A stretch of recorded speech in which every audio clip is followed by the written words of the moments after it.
Povo de Deus, nós vamos resumir para vocês a mensagem ministrada no último domingo, por ocasião da nossa celebração. Essa mensagem ela é principalmente endereçada às pessoas que não puderam estar conosco na nossa celebração presencial. Amém?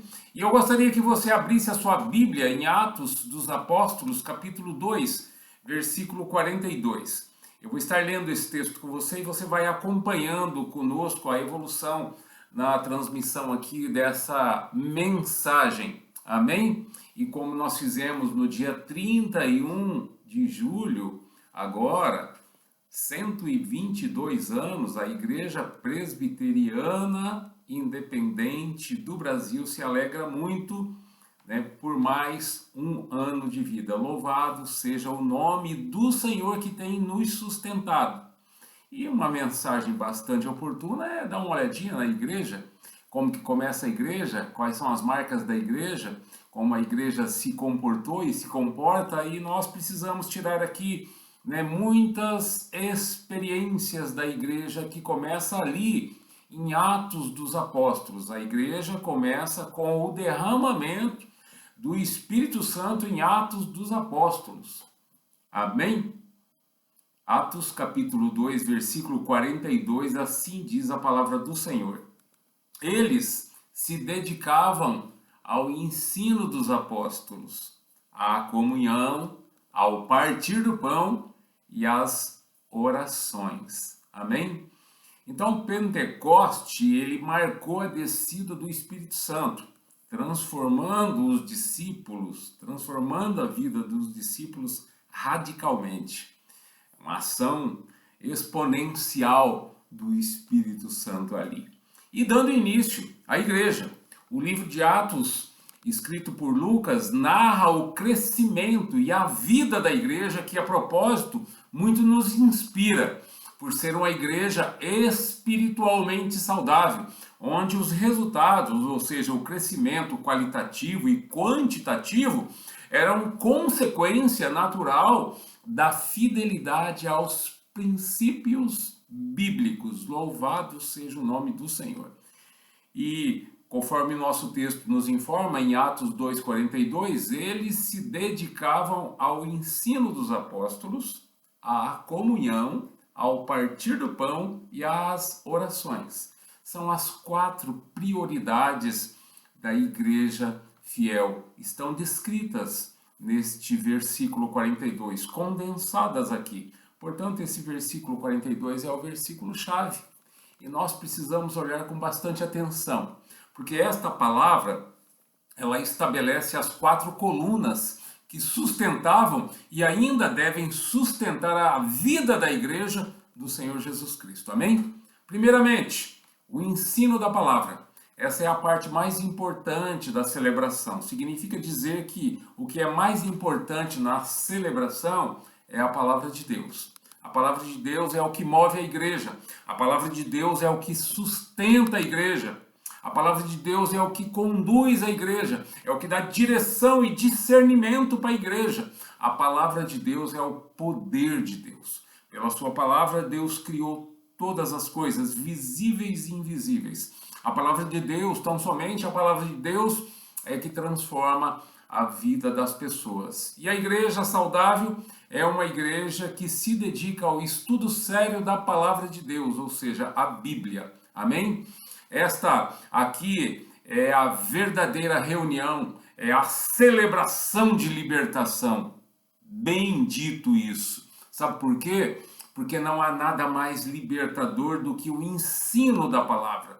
O ensino, a instrução da palavra da parte do Senhor Jesus Cristo para conosco é de fato libertador. Por isso ele mesmo disse, lá em João 8,32, ele mesmo afirmou: vocês conhecerão a verdade e a verdade os libertará.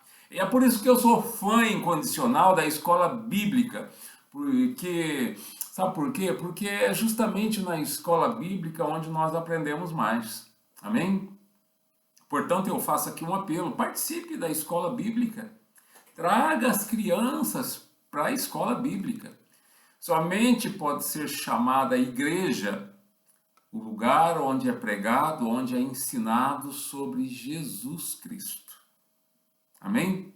E o nosso texto nos informa, eles se dedicavam ao ensino dos apóstolos, à comunhão, ao partir do pão e às orações. Essa expressão dedicavam, esse verbo aqui é o que move o texto. E dedicavam aqui, dedicação, significa que eles perseveravam. E o maior desafio na vida cristã é permanecer. Amém? Perseveravam no ensino, na instrução da palavra de Deus. E a segunda parte que nós precisamos ver é que eles também, se dedicavam à comunhão. Ou seja, comunhão é uma expressão do original grego que significa koinonia.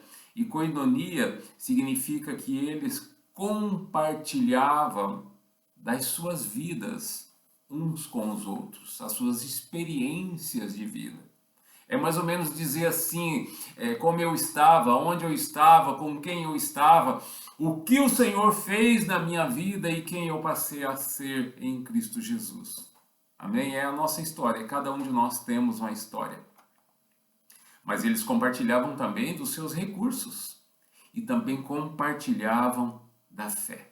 Então a koinonia, a comunhão, aqui é a manifestação visível do amor de Deus em Jesus Cristo. Ou seja, esse amor fraternal entre os irmãos e as irmãs. A terceira parte que nós precisamos ver também é que eles também se dedicavam ao partir do pão. O partir do pão aqui seria as refeições compartilhadas. Eram todas juntas. As pessoas se juntavam, é o que nós podemos chamar hoje, quando a gente faz na igreja, o junta-panelas, para comer juntos, compartilhar das refeições. Isso sinalizava comunhão e ainda sinaliza comunhão. A quarta parte aqui que nós queremos observar também é que eles se dedicavam às orações. A oração é a respiração da igreja, é a comunicação com Deus, é o transcender, é quando nós elevamos os nossos pensamentos, a nossa mente, o nosso coração, em ligação com o Pai. É o fôlego da alma. A oração é o fôlego da alma.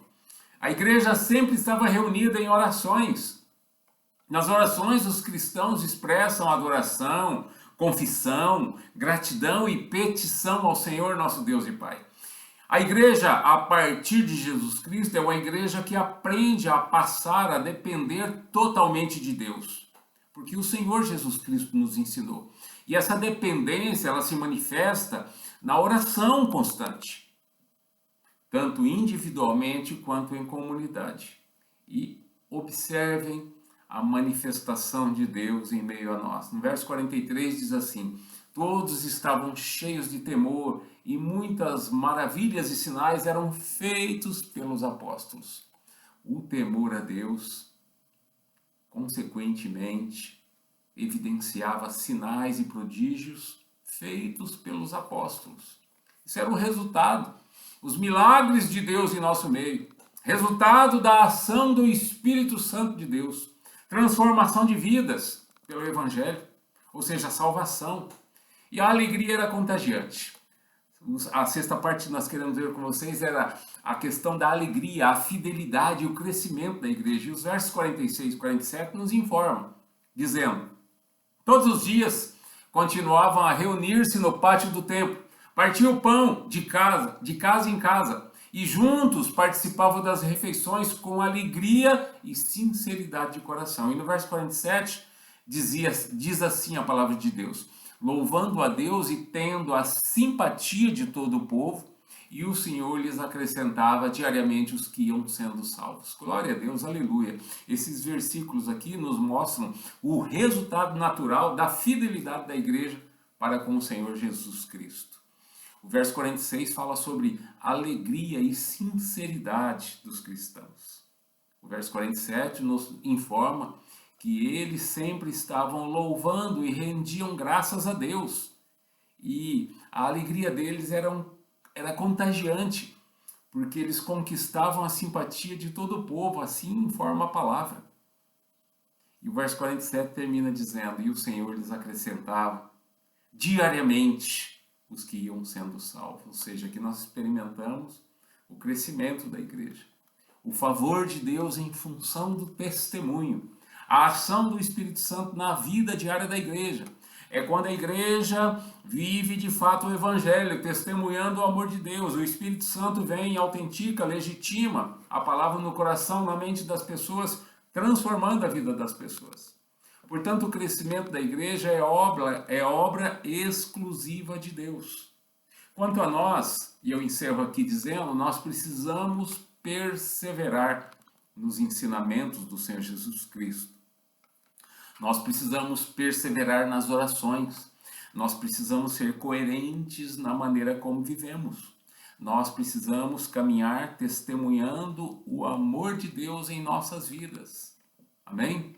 Que Deus, em sua soberania, nos ajude a viver à altura deste modelo, para que nós possamos glorificar ainda mais o seu santo nome.